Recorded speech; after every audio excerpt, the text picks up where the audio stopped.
So make sure कि आपण आपनकर पीरियड्स को रेगुलेट करया पय चाहउछथि तेबे आपनको ये ड्रिंक तो नबाकू ही पड़िबो। आ ता सहित एटा भी आपनको ध्यान रखिबा हेबो जे आपण आपनकर लाइफस्टाइल को भलो करी रखिबे, जेमिति कि प्रॉपर एक्सरसाइज, प्रॉपर डाइट आ स्ट्रेस तो बिल्कुल नेबेनी आ भल्ला निदटे सोइबे।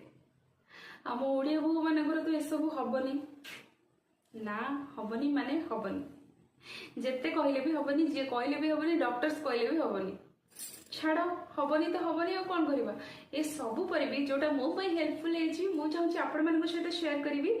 तो चलंतु बेसी गपिबानी, आपण तो जान देले कोन पई प्रॉब्लम होची सेटा आपण माने फॉलो करिवे, सेटा आपण मानक ऊपर डिपेंड करची आपण माने केते से जिंसडा निगेई परिबे जदर कि आपण आगु को जाकी कौन से प्रकार असुविधा पड़ेनि। एटा तो रहिला असुविधा पड़े भी ये जिनसटा आपन को बहुत हेल्पफुल कर। तो चलते ये बनइबा।